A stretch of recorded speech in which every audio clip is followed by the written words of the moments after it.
আসসালামু আলাইকুম। আজকে একটা ছোট্ট ভিডিও দিচ্ছি। আমি কিছুদিন আগে পান পাতা, পান, কাঁচামরিচ এবং শুকনো মরিচের বিষয়ে বলেছিলাম যে পান এবং কাঁচামরিচে প্রচুর কীটনাশক থাকে, কীটনাশক রেসিডিউ থাকে এবং শুকনো মরিচে আফলাটক্সিন যেটা ক্যান্সার ক্রিয়েট করে।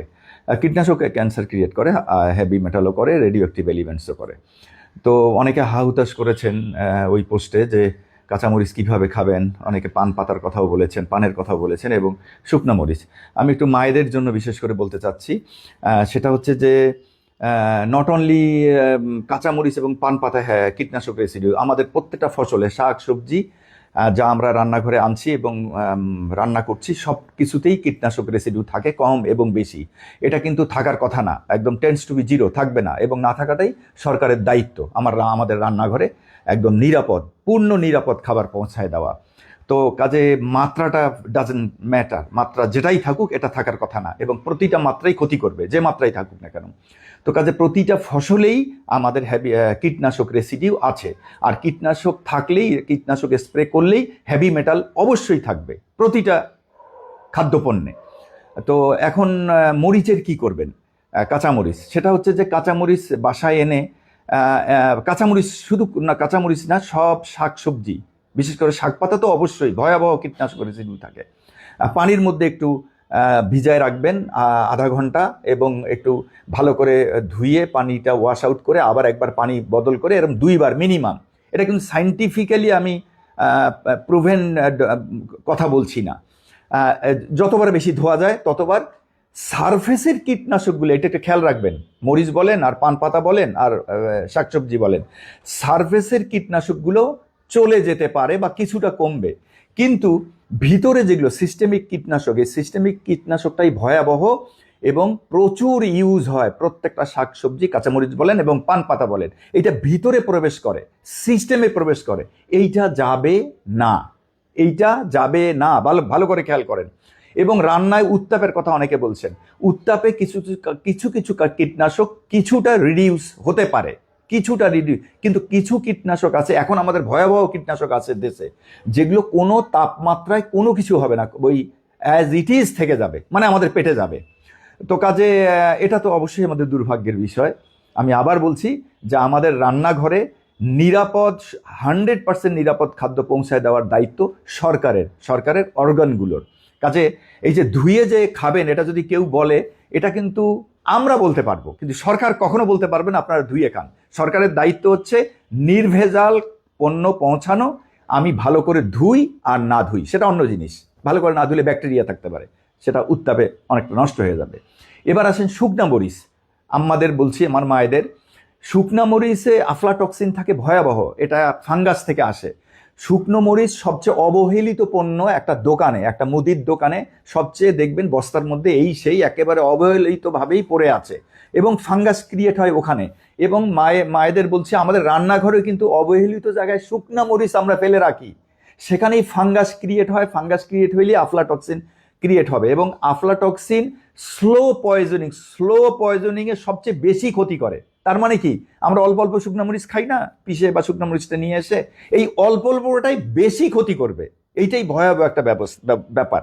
তাহলে শুকনো মরিচটা কি করবেন? খুব ভালো শুকনো মরিচ কালেক্ট করার চেষ্টা করবেন, ভালো একদম ফ্রেশ, যেটা রং ভালো, যেটা একেবারে শুকিয়ে যায়নি, বা আপনি ছিঁড়ে যদি দেখেন যে ভিতরে কোনো ফাঙ্গাস ক্রিয়েট হয়নি, একেবারে ফ্রেশ শুকনা মরিচ, ভালোভাবে শুকানো এবং আর্দ্রতা মুক্ত জায়গায় রাখা, এই রকম শুকনা মরিচ আপনারা কালেক্ট করে ব্যবহার করতে পারেন। নিশ্চিত না আপনি কোন শুকনা মরিচটা নিচ্ছেন, এখানে হলে সবচেয়ে বড় সমস্যা। এবার আসেন শুকনা মরিচের গুঁড়ো। অনেকে বলেছেন যে শুকনা মরিচের গুঁড়ো যেগুলো বাজারে পাওয়া যায়, সেগুলোর কি অবস্থা? হ্যাঁ, আমি আবার বলছি, জিএমপি, গুড ম্যানুফ্যাকচারিং প্র্যাকটিস, যেসব কোম্পানি এই প্র্যাকটিসগুলো করে, তাদের শুকনা মরিচের গুঁড়োতে কিন্তু আফলাটক্সিন থাকার কথা না, আমরা টেস্ট করে দেখেছি। তার মানে ব্র্যান্ডেড কোম্পানি যেগুলো প্যাকেটজাত শুকনো মরিচ বিক্রি করে গুঁড়ো, তারা জানে, কিন্তু এইটা তারা জানে বলেই গুড ম্যানুফ্যাকচারিং প্র্যাকটিসটা, গুড উৎপাদন প্র্যাকটিসটা করে। তার মানে একেবারে কন্ট্রাক্ট ফার্মিং থেকে শুরু করে, খামার থেকে শুরু করে, ওখানে শুকনো মরিচ উৎপাদনের পরে কালেকশন থেকে শুরু করে, প্রিজার্ভেশন থেকে শুরু করে, শুকানো থেকে শুরু করে, ওরা একটা ভালো প্র্যাকটিস মেনটেন করে, টেম্পারেচার মেনটেন করে, যার ফলে ফাঙ্গাস ক্রিয়েট হয় না। ফাঙ্গাস ক্রিয়েট না হলে আফলাটক্সিন হবে না, নির্ভয়ে সেটা খাওয়া যাবে। তাহলে এবং এটা একটা একটা কস্ট, এখানে একটা কস্টিং আছে, কিন্তু এক্সট্রা কস্টিং আছে এই ম্যানেজমেন্টের জন্য। তো এই জন্য ভালো জিনিস, নিরাপদ জিনিসের সবসময় দেখবেন দাম বেশি হয়, কোনো উপায় থাকে না। তো কাজে ব্র্যান্ডেড যেগুলো, সেগুলোতে থাকার কথা না, যেহেতু তারা গুড প্র্যাকটিস মেনটেন করে। আর গুঁড়ো, বাজারের গুঁড়ো শুকনো মরিচ সমস্যাটা ওখানে, ওখানে রং দেওয়া থাকে, থাকার সম্ভাবনা বেশি, এবং আফলাটক্সিন ক্রিয়েট হওয়ার সম্ভাবনা বেশি। তো কাজে আপনাদের চয়েস যে গুঁড়ো মরিচ কার নেবেন, কোথা থেকে নেবেন, যেটা ফাঙ্গাস ফ্রি হলেই আফলাটক্সিন ফ্রি হবে। এটা আপনাদের চয়েসের ব্যাপার। এই দুটো আমি সংক্ষেপে, বোধহয় 5-6 মিনিট ভিডিও হয়ে গিয়েছে। কীটনাশক রেসিডিউ ধোয়াধুয়ি, মানে ভালো করে পরিষ্কার করলে সারফেসেরটা কিছুটা কমবে, পান পাতা সহ। ভিতরে যেটা ঢুকবে সেটা কখনো যাবে না। টেম্পারেচারে অনেক কীটনাশক আছে, কখনো নষ্ট হবে না। তার মানে আমরা ভয়াবহ বিপদের মধ্যে আছি এবং থেকে যাচ্ছি। কাজে আমাদের যতই শখ থাক না কেন, আমরা বাংলাদেশে অন্তত শখ মিটাবার জন্য আমরা কিন্তু বিষ খাচ্ছি। প্রতিটা পণ্য, খাদ্যপণ্যে বিষ আছে।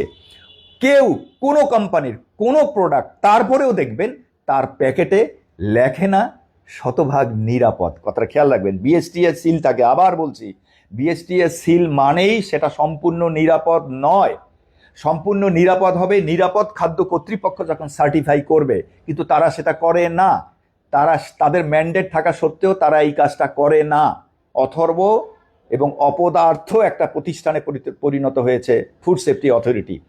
তো কাজে আমাদের এই ভয়াবহতা কবে যাবে, কিভাবে যাবে আমরা জানি না। আমরা খুব অসহায়, একের পর এক সরকার যাচ্ছে, কারো বিকার এ পর্যন্ত বা টনক আমরা নড়াতে পারিনি। সবাই বিষ খাচ্ছেন। রাষ্ট্রপতি, প্রধানমন্ত্রী, মন্ত্রী, সচিব, আমলা, সরকারি কর্মকর্তা, ব্যবসায়ী, আমদানিকারক, ইচ অ্যান্ড এভরিবডি, তাদের প্রত্যেকের পরিবারের প্রত্যেক সদস্যের ঘরে, রান্নাঘরে বিষ যাচ্ছে এবং আমরা বিষ খাচ্ছি।